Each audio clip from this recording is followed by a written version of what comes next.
Mohammed in Pakistan. And I apologize for my pronunciation. I'm terrible at that. But Mohammed, you are on with Jenna and Matt. How are you? Hello. Good. How are you, Matt? I'm all right. I'm here too. Jenna's here. Hi, Jenna. Hi. How are you? Pretty good. Kind of ready to talk about whatever God is, though. So I was born and raised in a Muslim family, and I always had problems with that. But now the problem is I still believe in God. I don't believe that Islam is true anymore, but I still believe in God. And Do you know why? You said, sorry? Do you know why you still believe? Like you can identify that you don't believe in Islam anymore. Can you identify why you still believe in a God then? I honestly I cannot. I think it's just because I was raised that way. So you think that's a good reason? For clarity, since we just went through this, are you actually convinced that there's a God, or do you just think it's possible that there's God, or that there might be a God? Are you which is the case? I'm not very sure, to be honest. I think that there is a God, but I've never... And you think the only reason that you still think that is because you were indoctrinated to believe that there's a God? Yes, probably. So if that's the case, if you knew that you had been indoctrinated to think that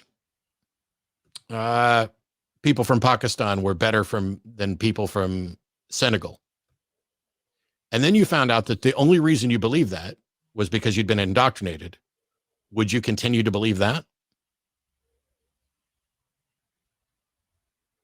I'm sorry. Can you repeat that? I don't understand. Sure. So let's imagine as a kid that you were indoctrinated that people in Pakistan are better people than people who were born in Senegal, or let's go with England. If you learned that the only reason, or you became convinced that the only reason you thought that is because you had been indoctrinated, would you keep believing that?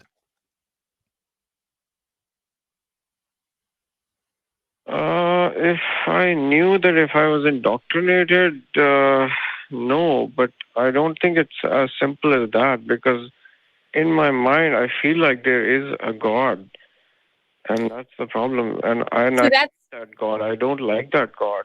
But that's what indoctrination is. That's what indoctrination does, is it makes you feel like things are true that aren't necessarily true.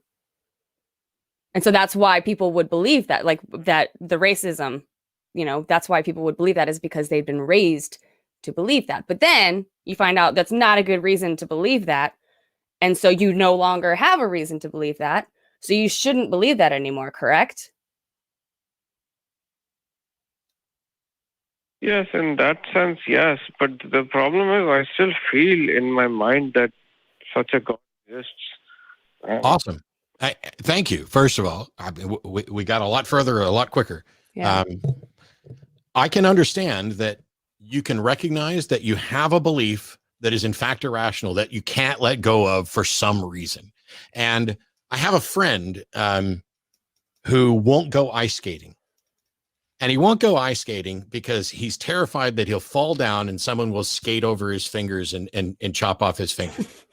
Now, despite the fact that ice skates, somebody would have to land on his fingers with ice skates to chop them off. You can't just skate over them because they're not proper blades.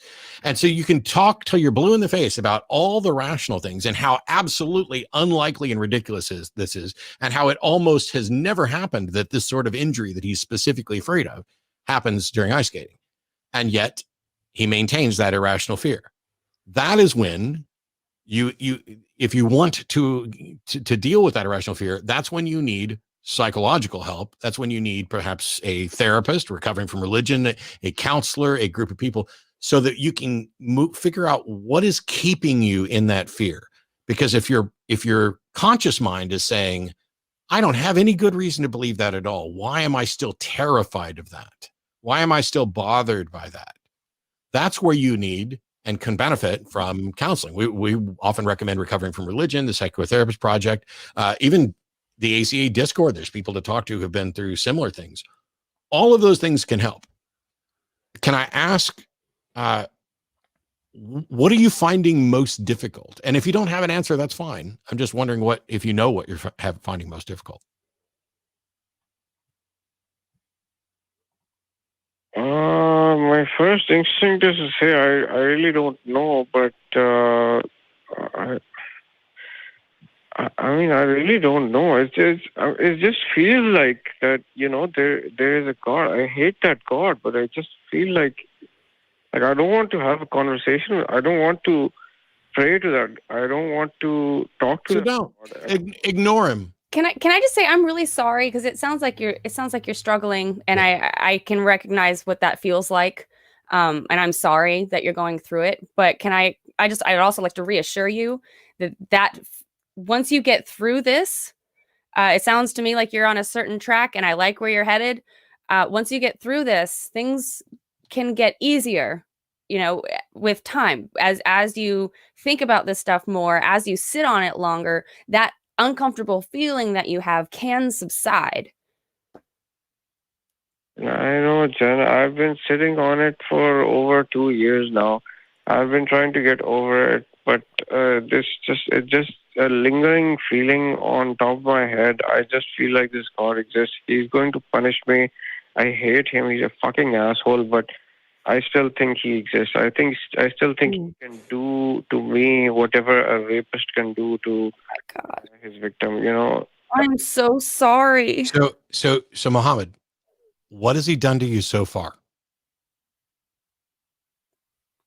Well, he's fucked up my life. He has made my life miserable. Did he? In many ways, including health and other circumstances that have been put in. Did God do any of that? Pardon? Did God actually do any of that? How do you know a God made your life worse? I don't know that he did, but because I believe that he exists. That's why I think he's the one who did it. I would recommend that you reach out to Recovering from Religion and the Psychotherapy Project, because a friend of mine, Dr. Marlene Winnell, coined the term religious trauma syndrome specifically to address people who are suffering as you are. I've known people who've been atheists, open, outspoken atheists for decades, who still wake up in the middle of the night with fear of hell. What you're going through, you're not alone. You're not the only one who's dealt with this difficult, nagging thing. Not everybody has to deal with it. I didn't, but I know people who have, and please stop by psychotherapy.org, stop by recoveringfromreligion.org as well. And try there are people there who will talk to you, and they'll know more than Jenna or I do about any of this. And they will have some people specifically who are coming from Islamic backgrounds and things like that. There really are people who can help. I'm not going to say it goes away right away, or that any of this is going to be fixed, tomorrow. I know you've been struggling with it for a couple of years, and I can't think of a better example in the last few months of someone who, in my opinion, is clearly going through religious trauma syndrome. That what you were taught, and this is so deep in your psyche, that even you're sitting here, a reasonable, rational, largely good person, who's like, I know this is all bullshit, and yet every day it feels like this God is messing with my life, and I hate him for it, even though I don't have, evidence that it's just, I believe it. This is trauma, and this was done to you. And I don't know that Jenna and I can be much more help other than encouraging you to go to recoveringfromreligion.org and psychotherapy.org to get some help.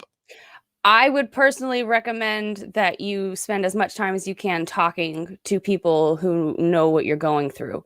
I highly recommend the private discussion group, and the public discussion group if you're willing.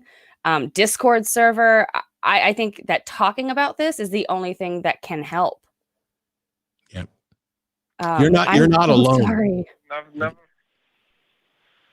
I've never heard of religious trauma syndrome, but that sort of makes sense. Do a little research on it. I will look that up. And what was the organization you said that I should reach out to?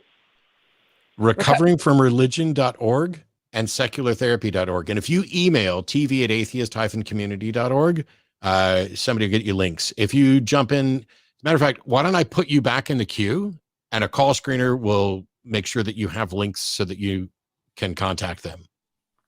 Okay. Okay. I will. I'm gonna put you back in the crew and back into the queue, and somebody from the crew will get you the links you need. Okay, I just want to say thank you so much. I've been watching your show for about 8-9 years now, and I really love it. Thank you. You do a great job. Thank you so much, Mohammed. I hope things get better soon. I really want you to call back and let us know how things went, and whether you're improving or not. But I'm going to put you back in the queue, and we'll see if we can get a call screen to get you some links. But thank you, Mohammed. I appreciate it so much. Thanks for calling. And I'm sorry that you are dealing with that.